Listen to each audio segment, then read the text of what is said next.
Everybody, you know what it is. It's your boy Mark and mufcFAN, and I'm here to let you know with the Man United presser reaction, guys. And I got my buddy Drex in the building. Yes, the Admiral is here, and we're gonna get into it.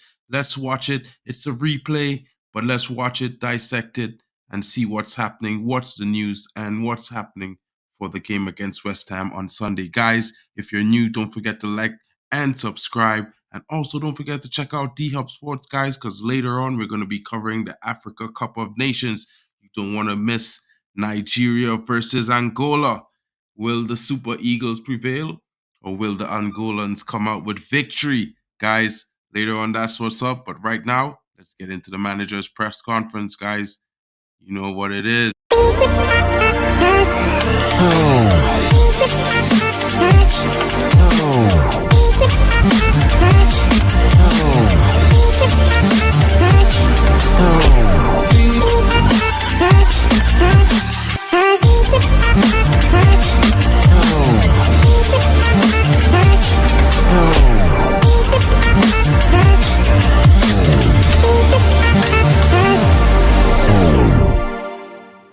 And guys, you know what it is. I got the big man in the building. Big up to you, Drex. What's going on, my bro? Mute. Yeah, sorry about that. How you doing? I'm all right. How you doing? You good? Yeah, bro. My heart was racing late last night. I woke up the neighbor, pissed off the missus. You know how it goes sometimes, bro. Celebrating football, the drama. Oh Last yeah. night was a lot, bro. I couldn't contain myself. I gotta do better. But you know what it is? Let's get into the presser, bro. We'll chop it up after and have the discussion. What do you think? Let's just get right into this and see what's Yep. going on as I bring it to the stage.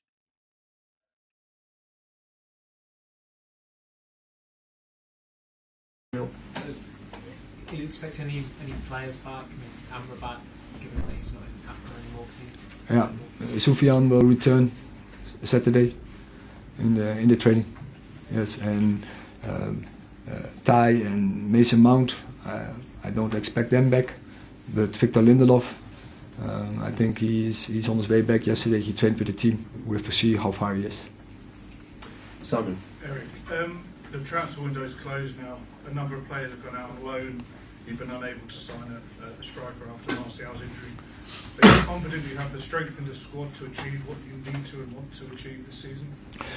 So I think that's not a secret. I wanted a striker extra because with the injury of Martial, we don't have really their backup. But it was not possible because we have to match the FFP rules. What can Amari Forson offer? Now we have Omar, we have Amad Diallo.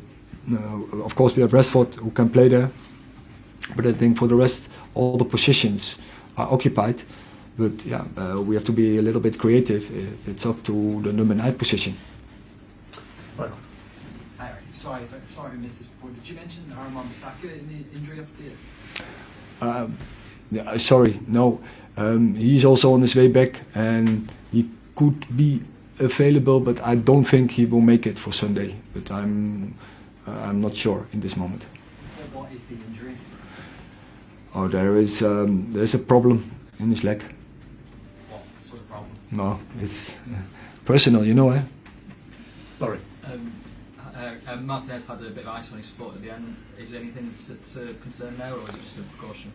It was precaution that I took him off because actually I had to sub Rasmus Holland because he was dead with all his running, and then we needed an extra header. But also I think for Licha he's of course a long way out, but we brought Harry Maguire on as an extra header and Omari there for Rasmus. And just on Casemiro, sorry, you took him off after you gave away the penalty, disputable penalty, but was that a concern, the booking that you got early on, and you sort of seemed to have a conversation with him, but then hugged afterwards, all okay? So also he has to catch up as well, and from Kasse, I know the more games he's going to play, the better he will be, but yeah, he needs so gain minutes. That is why he takes the most benefit from. But on that moment, I think with another foul, maybe he would send off, so we couldn't take the risk. Rob. Can I ask about Mason? Has he been out longer than you expected when he first picked up the injury? Is it that he's had some kind of setback along the way somewhere? Yeah, but I think he's struggling from the second game of the season, and then he returns for a period, and then picked up another injury. So of course that's not great. That is very frustrating for him, and I really feel with him, and so I really want to be there for him because he had such high expectations, and I had high expectations. And I'm sure he's a very good player for us. So, but first of all, what's now important, and we have to do it very secure, to get him fit, and go so secure in the process, step by step. Don't force it, and then hopefully by the end of the season he can stay fit and fight himself in the team, or at least that he can play a role in this team. So you would expect him to play again? It's not a case that he's not going to play again this season. You would expect him to play? Absolutely, I expect him to return. Eric, you mentioned FFP. You're not the only manager who's been in the Premier League who's been frustrated by that this window. Do you think it's a bad thing for the league? It's maybe the rules are too stringent. I'm talking about for clubs in general, not just United. It does seem to take a bit of excitement away from the team, perhaps. Less business to come. There are some disadvantages on FFP. So to make space for FFP, you have to sell players, and that's actually what you probably you have to sell good players, and I don't think that's the way how you build a team.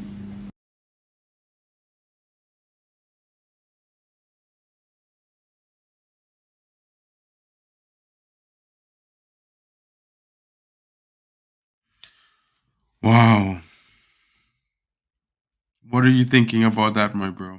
Oh, the first thing I heard, and which just gave me a smile when I heard it, was the fact that Alicia's substitution yesterday was more of precautionary than actually anything serious. So yeah, that's a positive. And also when he said, because yesterday I was saying, why is he taking Rasmus off, right? Why is he taking Rasmus off? We needed a striker, and think towards the end of the game, the last 10 minutes plus the added time, which was 10 minutes, right?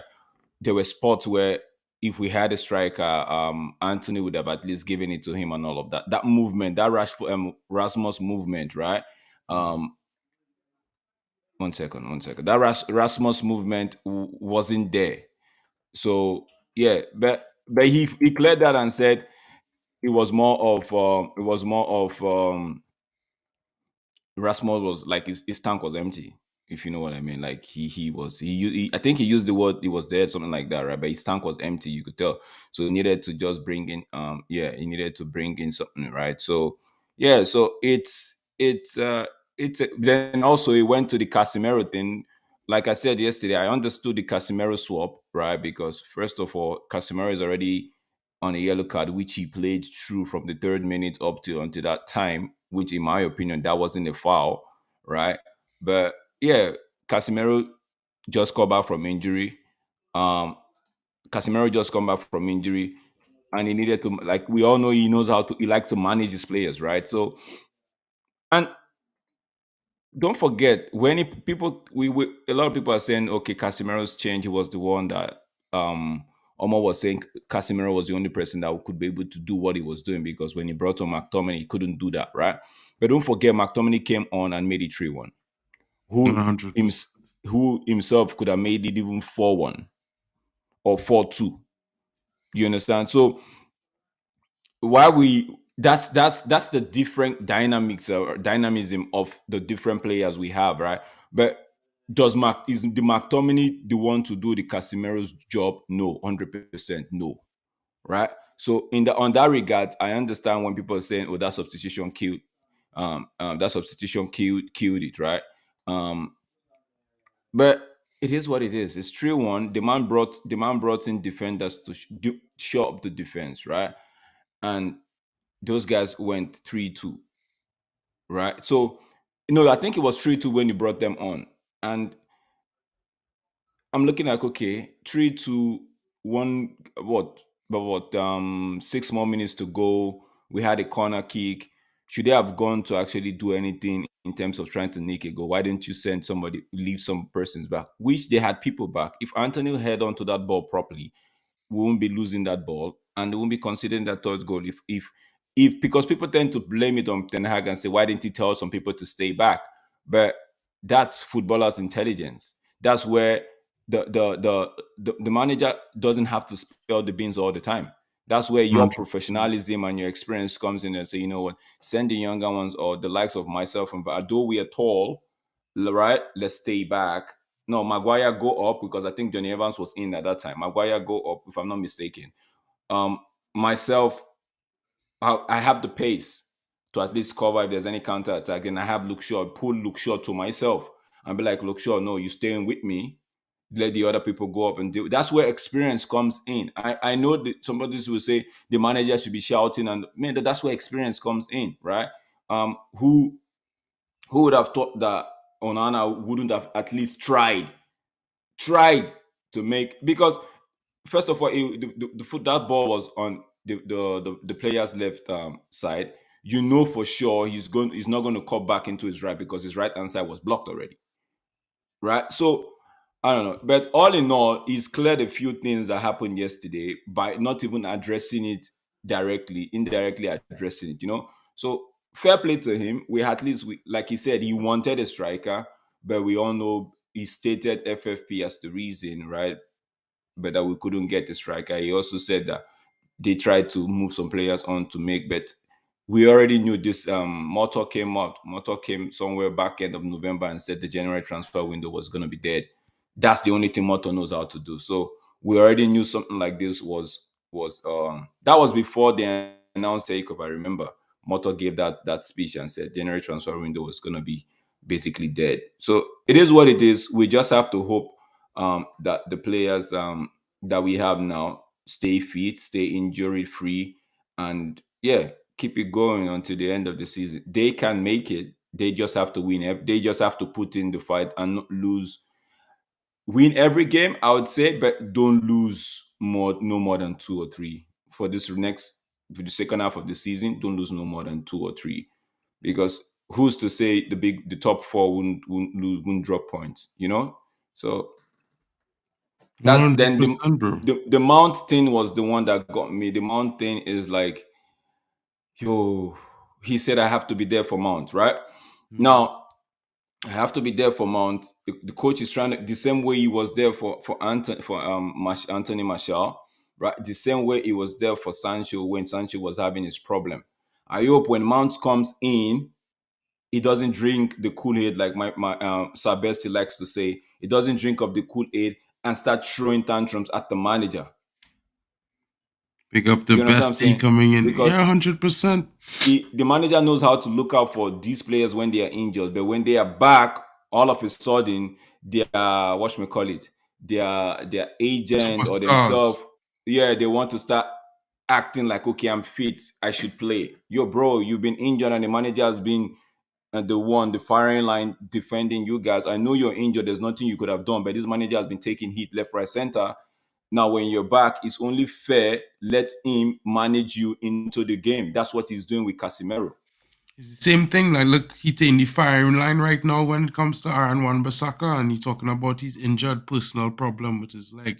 Maybe it's a muscle issue. You know what? How it is But with these guys. Ten Hag doesn't like to leave, doesn't like to actually give the details of the injury, so it keeps everybody guessing, which, in my opinion, is good.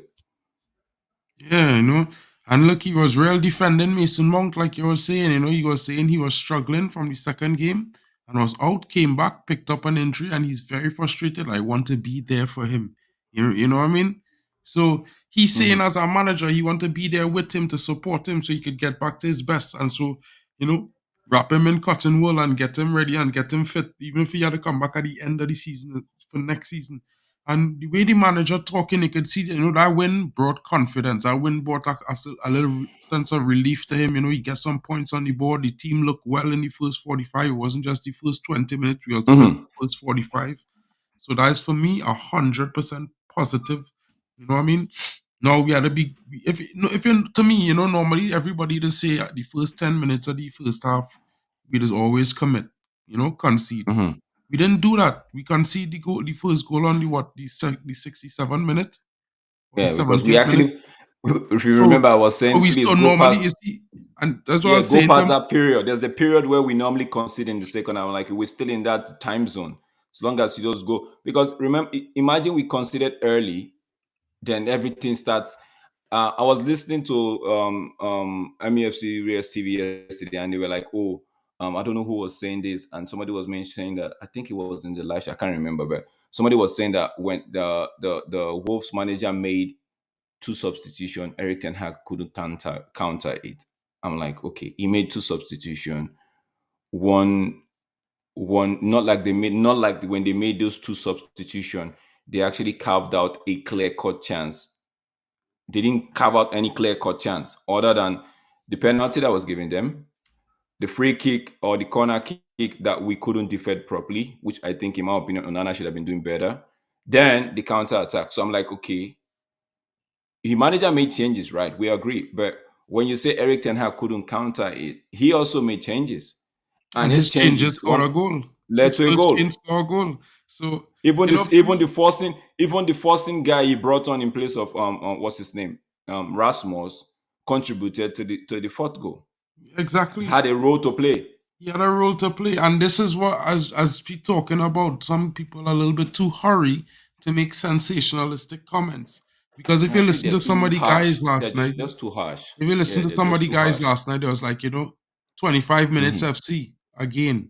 And I was like, what? I was like, Where we did we see that? dominated the first half. What are you talking I, about? I was I was doing the watch along, and I kept using those words like, okay, let's go past 25 minutes. Let's go. I don't want to see 25 minutes. I want to see 45 minutes. And once 45 minutes came, I was very satisfied with the performance. I was like, okay, this is it. Now let's go into the next half and make sure we don't do the madness in the first 10 minutes. First 10 minutes came by, and I said, no, we're still in the time zone, and went past the time zone. So I get it, right? We should have, and people tend to be, like you rightly said, sensational with their statement and with their opinion, but you forget that Eric Ten Hag is not the one that would convert those chances and put them and bury them. These players have to be the one converting those chances and putting them away. If Bruno had put that his chance away at 3-0, or if they had put most of the chances other than the two offside, I knew we still had two other chances, right, in that first half. If we had put them away, big up yourself, never miss Rob. If we had put them away, yeah, I won't be talking about all of this. I get people's frustration, right? But it is what it is, man. Yeah, it is, bro. In my honest opinion, I listen to Mute. people say the manager is a liar. I'm like, bro, the manager has to say some things he has to say no matter what, because he's employed by the ownership. You know what I mean? Mhm. There's certain things he can't say, but then there's some things Yeah. he can honestly say. So you're always gonna get a bit of both. But people want to feel they have this sense of moralistic grandeur. It's a narcissistic form of like the truth. They want the truth.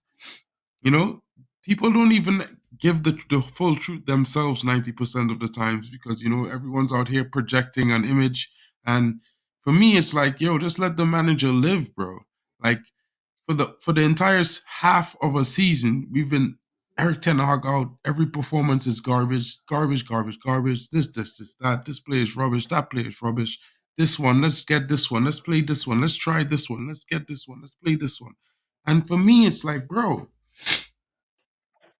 since when are football teams not Mhm. allowed to have a bad run of games? Since when are players not allowed to have a bad run of form? Since when is this happening in the real world? You know what I mean, bro? I'm not trying to lower the standards, but I'm Sometimes. saying it was just one of those things where, you know, we were implementing a new system. Everyone could see he's sticking with his system, which is the 3-1-6 that everyone hates, right? And he's sticking with it, and he's coaching the players to play it. And the improvements were coming little by little by little by little by little. And some of the performances, they weren't great, They were bad. They were good. They were decent. They were fair. They were bad. They were bad. They were fair. They were bad. They were fair. But at the I end of the think, day, if you look at where yeah. we are now, it's starting to culminate, from my opinion. It's starting to culminate into See, more correct things mhm. than bad things. The players look a little bit in more my like in they my know what they're my doing now. take is my take is I think somebody has spoken to them. Oh, did I lose you, bro? Guys, I think I lost Drex for a second there. He should be back. He should be back shortly, you know. But I'm dying to hear what he was about to say, bro, because it sounded like he was gonna say what I thought he would say, everything that I wanted to say in a different way. But look, he's back. Look, he's back. They are trying to pick up, because if you look at the embargoed session of the presser, right?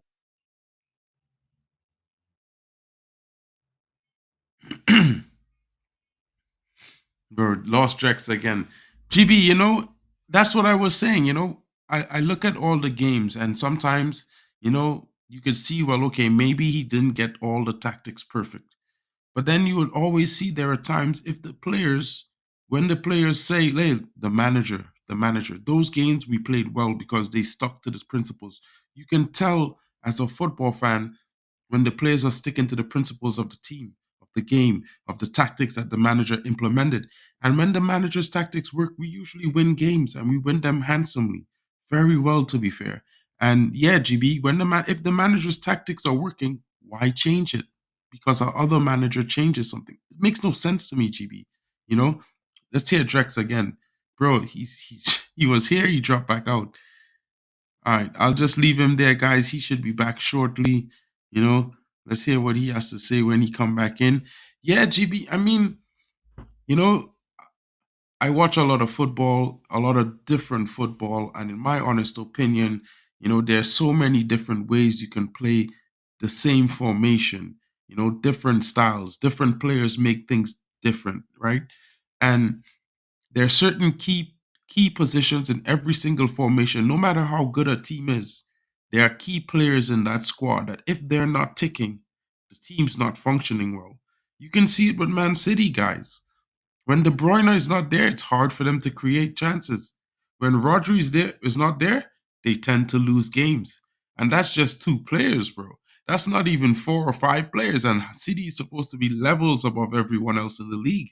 But people seem to forget that because they just been on this bender, bro, in my opinion. And I feel like, yeah, I'm a fan and I love all the fans because we're all Manchester United fans. We all love the same things. We celebrate the same goals. We celebrate when our team wins. We're all frustrated and sad when our team loses and we don't get a proper result. But at the same time, we could all have different views. And I guess, the only thing I would like for fans to have is a little bit of patience because if we deep the arguments and we deep the frustration and we deep the emotions that we're having, it's just about the first 5 months of a manager's second season. And we've been ridden with injuries. All the other teams get the pass, and people say Newcastle has injuries. They say Man City have injuries. Liverpool has injuries. This team. What about us? We don't give our manager any slack. He needs to win at all costs. Everybody was like, we're supposed to be winning right now, but at the end of the day, in my honest opinion, we're in a rebuild. That rebuild started 1 season ago fully. It's halfway through the second season. We still haven't sold 10 players or big names out of the club yet. Ronaldo left, but that's not all. That's not enough. What I mean? Fred left, but is that enough? No. You know what I mean? So it's like for me, when we look at what's happening right now, I think it's a lot of recent bias. And that's why I'm trying to stay positive and stay behind the team because at the end of the day, ain't no one else. We just have this coach. We just have these players right now. And at some point, you need to support these guys. You need to let these guys know, listen, we're backing you to the hill because we want them to win. We want them to back this badge and play for the badge every single game. but yet we're out here criticizing them worse than the rivals, guys. You know, man, we need to deep it really, guys. As crazy as this sounds, maybe the injuries were a blessing in disguise. The players are coming back fresh while other teams are tiring. GB, this happened to Liverpool last season, bro. And I'm saying to you, bro, I just find like with the steady, like for me, the like I said before, GB, the performances got better by better, very little, by little bit, little bit, little bit each and every time. And now it's starting to culminate. And if we can continue with these performances going forward, I'm pretty sure, right, that if we was to win the next game on Sunday against West Ham, right, and then we was to get another victory against Fulham, that's 3 games on the bounce. That's 9 points. And that is, on the bounce. The team starts believing they could beat people now. You know what I mean? It's going to breathe a fresh air of confidence. And as a fan, it's something that's going to give you energy. It's going to give you motivation because you know what? We're going to be on the better side of fifth, looking up at the table. We're going to be the best of the ones that's chasing the top four. Yeah, and GB, sometimes, be it minute increments, as long as it's consistent, even if it's slow, as long as it's steady, you get there in the end. And that's the biggest thing for me, guys. The biggest thing for me is that with Manchester United, the progress is slow, but it's steady, guys. You know, if you think about every single thing you've complained about the team was doing from the beginning of the season till now, and you look back and you look at the team and look at their performances as they've grown from game week 1 to now game week 22, guys, I'm pretty sure you can see that they've been ironing out a lot of those problems. Sure, we're going to be disappointed. A couple of the youngsters like Facundo Palestri, Alvaro Fernandez, Dan Gore Jr., these lads are all going out on loan. Yeah, sure, we're going to be disappointed. The manager didn't give Palestri a proper chance. But at the end of the day, guys, not every young player is going to make it. We've seen it at City. We've seen it at Liverpool. We've seen it at lots of different teams. And sometimes you have to choose. Look, Isaac Hansen, he was sold. But I've been hearing some reports that there was a choice that had to be made. It was either we keep Dan Gore Jr. or we keep Isaac Hansen. And I'd say this, I don't know if anyone might be mad, but I'd always keep Dan Gore Jr. I've seen him play next to Kobe Manu, and that, my friends, is the next gem that I'm going to bring to you. Because I've been telling you all about Kobe Manu since before he even came off of injury, right? And look what he's doing now. And I'm telling you guys now, you're not gonna be as excited to see Dan Gore until you see him play next to Kobe in our midfield. And when you see that happen, guys, trust me, you're in for a treat, right? Because they're like twins on the football pitch. Look, Drex is back, guys, and he's coming here to close the show. GB, 100%, bro. Oh, sorry, guys. I lost the internet right there. So saying, right, this feels like Bradford or somebody has spoken to these guys and they need to get on with the program. It's people tend to say Eric Ten Hag's job is on the line, rightly so, but also the players, most of them know that if they don't perform, they between now and the end of the season, it's looking peak for them. It's looking tough. Like some of them might not get a contract renewal or an extension, or even they might be sold. Might not be this summer, but for sure next window. So it is what it is. We just have to hold on, and we just have to we just have to GB come in and say, God, the new post goes.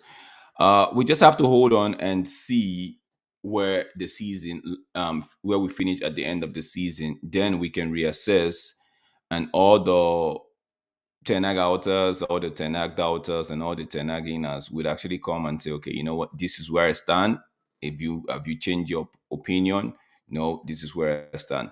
I just feel like the board or whoever is going to take charge over the club in the next 2 weeks should make a decision on Ten Hag and be like, yo, don't even wait for the summer. Just know what you want to do. If you want to have him run down, it's going to the last year of his contract.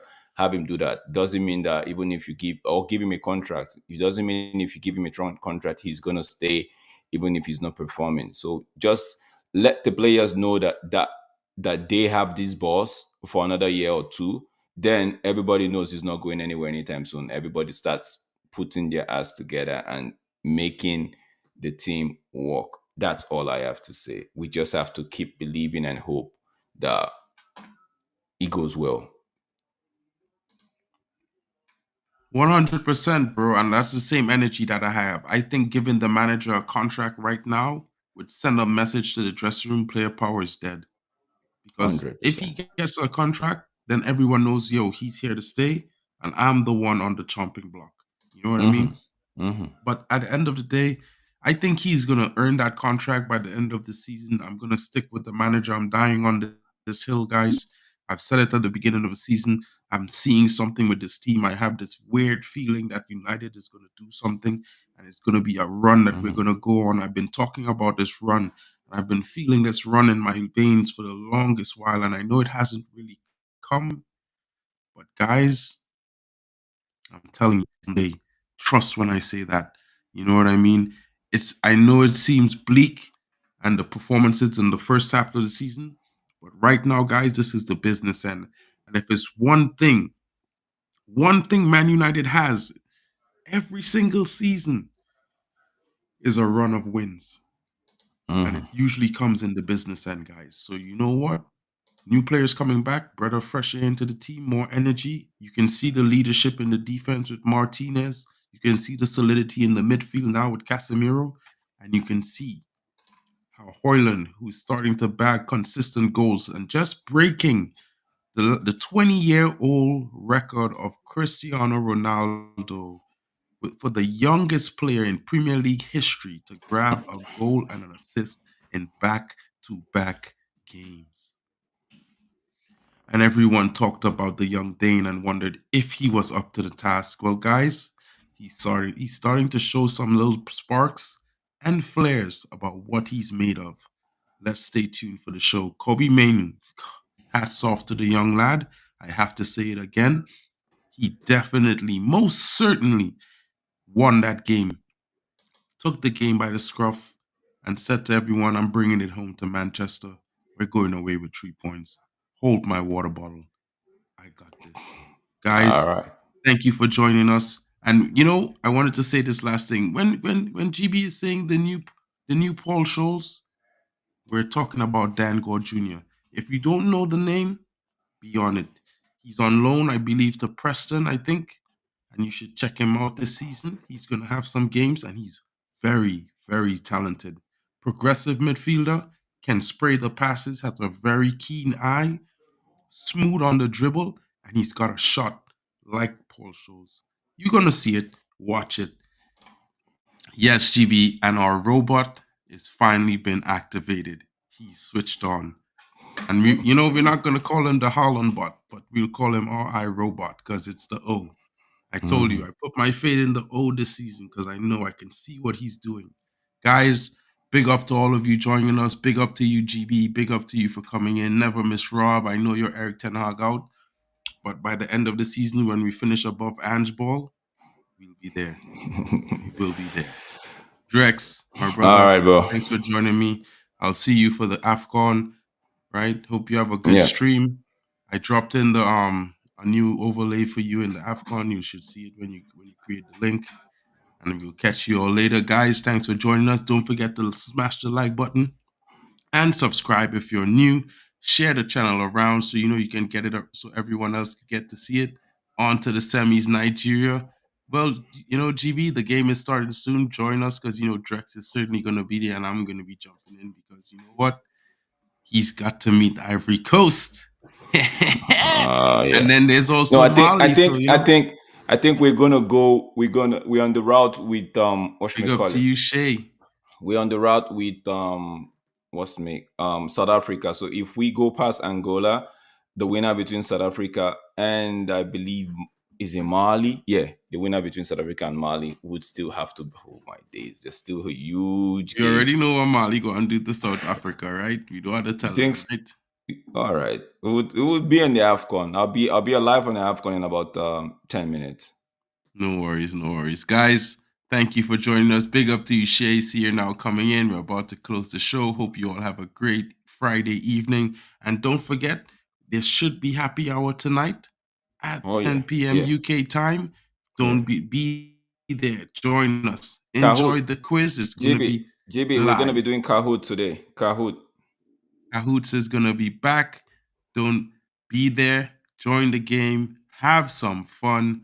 And enjoy and spread the likes around and share it around. Bring your friends. Let's all play some games, especially those who like the football quizzes.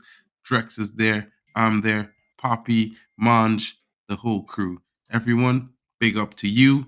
You know, don't forget to check out D-Hub Sports for the AFCON watch along in a few minutes. And we'll catch you all later. Catch you guys later. Peace. And we out, guys.